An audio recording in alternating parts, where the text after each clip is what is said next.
May 2, 1963, Birmingham, Alabama. A group of children, some as young as 7, march out of the 16th Street Baptist Church. They're not holding weapons, they're holding hands.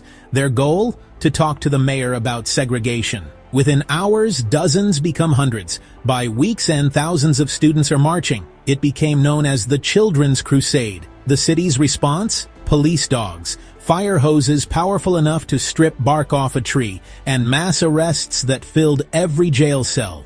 We know it was brutal. That's not the question. The question is, why? Why would a city unleash that kind of force on singing children? Was it fear? Yes, but not of violence. It was fear of influence. This wasn't chaos. It was the system revealing its playbook, the one it uses when it can't control the narrative. And that playbook is still being used today. The outrage directed at people like Charlie Kirk? It's not really about Charlie Kirk, not his politics, not his tweets, not Turning Point USA. It's about something deeper and older. Power doesn't tolerate influence it didn't authorize. When a young leader builds a following outside the proper channels, a predictable pattern unfolds. The system, that web of institutions and norms designed to maintain stability, rarely engages in open debate. Instead, its primary impulse is to neutralize the perceived threat. And it doesn't matter if that leader is left-wing, right-wing, or occupies no clear political space at all. The attacks on their credibility, their methods, and their character come just the same. Understanding this playbook isn't just an academic exercise. It's essential for civic health, because a society that consistently targets its most passionate young voices is a society in decline. So, what makes a young leader truly dangerous to the status quo? It's not their age, it's not their ideology, it is simply their initiative.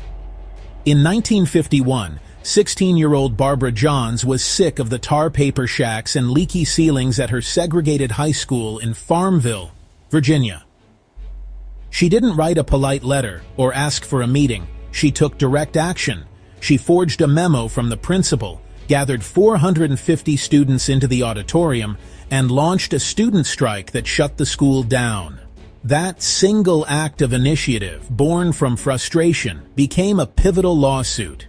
It was eventually bundled into the landmark Supreme Court case, Brown versus Board of Education, which helped dismantle the legal basis for school segregation across the nation. Did they reward her courage? No. She got death threats. Her family had to send her out of state for safety because she didn't wait for permission.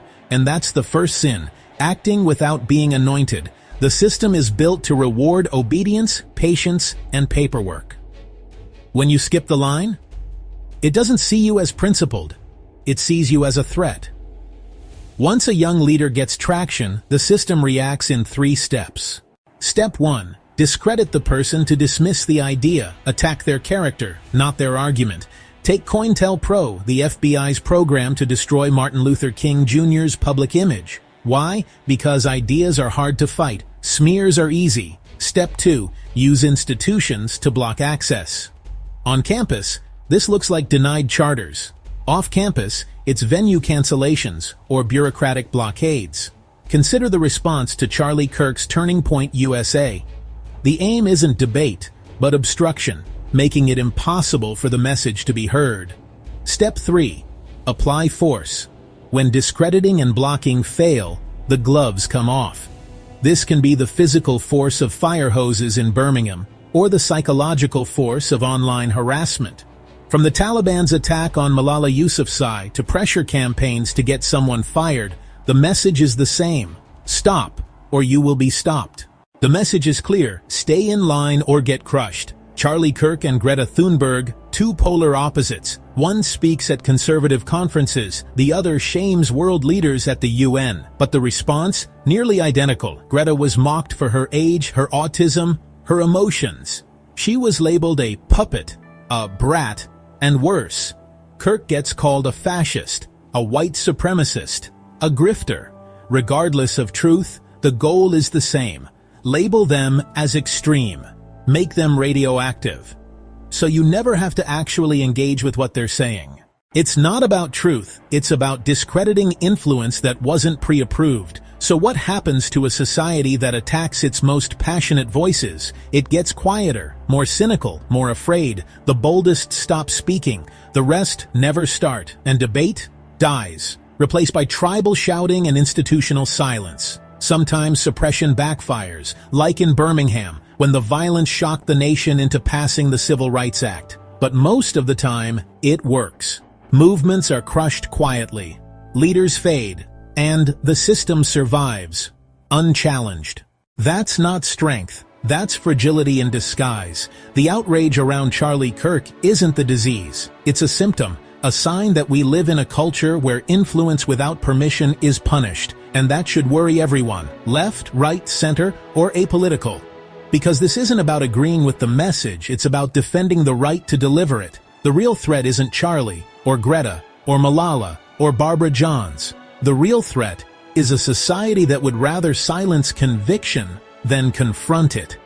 If we can't handle passionate disagreement, if we only tolerate voices we already agree with, we haven't built a democracy. We've built a cage with invisible bars where the fear of social exile does the work of the censor. So, what can we do? It starts with small, deliberate acts of intellectual courage. Listen charitably, especially to those you disagree with. Verify information before you share it, refusing to amplify outrage for its own sake. Support the platforms and forums committed to open, good-faith debate, even when it gets uncomfortable. If you're tired of surface-level takes and want to understand the systems behind the headlines, subscribe. We don't do tribalism here, we do truth, however complex. This is about more than one person or one event. It's about how power works and what happens when it feels threatened. It's about reclaiming the space for genuine dialogue before the silence becomes permanent.